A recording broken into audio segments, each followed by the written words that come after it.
Всех приветствую, меня зовут Ева, и сегодня я покажу два своих любимых способа на тему того, как быстро и просто сделать тычинки для цветов. Одни тычинки получаются гладкими и полуглянцевыми, другие матовыми и шероховатыми. Пользуюсь этими способами очень давно, так что они проверены временем. Вот что понадобится для первого способа по созданию тычинок.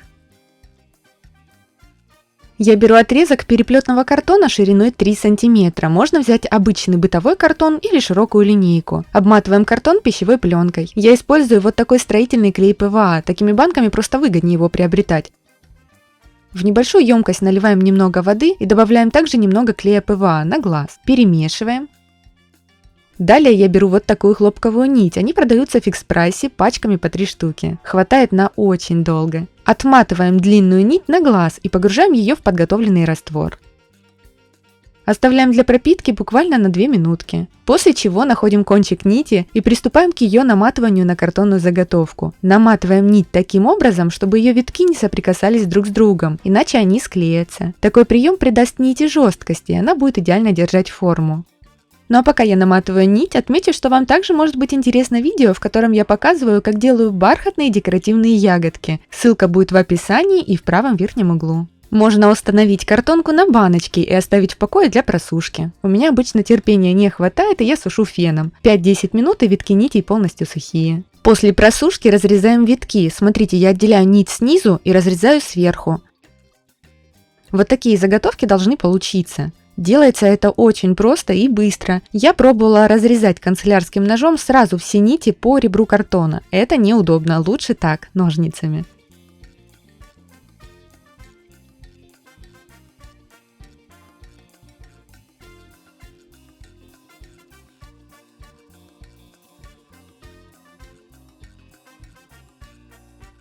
Далее нам снова понадобится клей ПВА. Выливаем его небольшое количество в пустую емкость. В роли красителя я использую акриловые краски, а допустим желтый цвет почти всегда создаю при помощи приправы куркумы. То есть в роли красителя может выступить все что угодно, даже акварельные краски.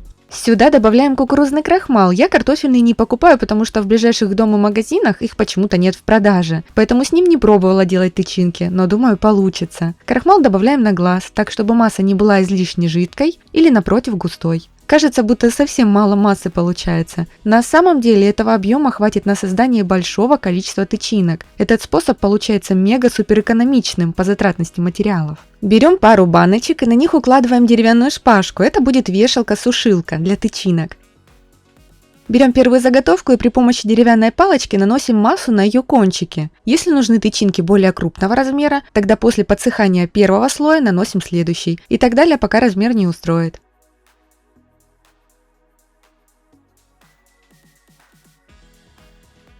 Если на некоторых заготовках кончики подогнуты, просто выпрямляем их пальцами. По такой схеме продолжаем создавать тычинки. Хочу еще рассказать, чем подкрашиваю массу. Помимо куркумы использую паприку, какао-порошок, как-то выжимала красители из стержней фломастеров, еще использовала гуашь, ну и, конечно, акриловые и акварельные краски. Обычно на сушку тычинок уходит пару часов, то есть оставляем их в покое примерно на 2 часа. Для второго способа понадобится пищевая сода. Наливаем в пустую емкость клей ПВА, подкрашиваем его в желаемый цвет и насыпаем пищевую соду. Обычно все добавляю на глаз. Массу тщательно перемешиваем. Точно так же, как и в предыдущем варианте, устанавливаем какие-нибудь баночки и на них укладываем деревянную шпажку. Наносим массу на кончики заготовок и вешаем на перекладинки для просушки. Я также пробовала делать тычинки с мукой, мне показалось, они очень долго сохнут. На тот момент не понравилось, поэтому таким способом больше не пользуюсь.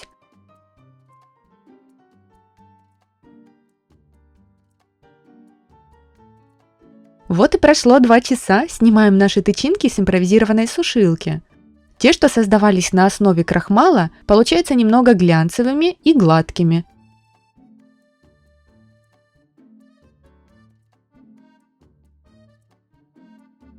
А эти из пищевой соды получаются матовыми и шероховатыми, словно бархатистыми. Эти, наверное, даже больше похожи на настоящие тычинки, если их сделать в желтом цвете.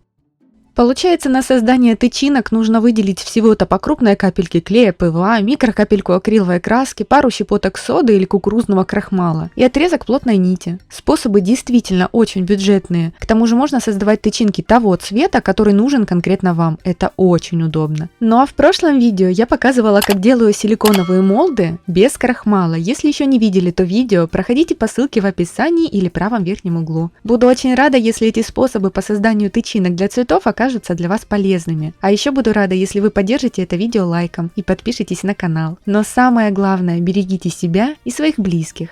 До новых встреч, пока-пока!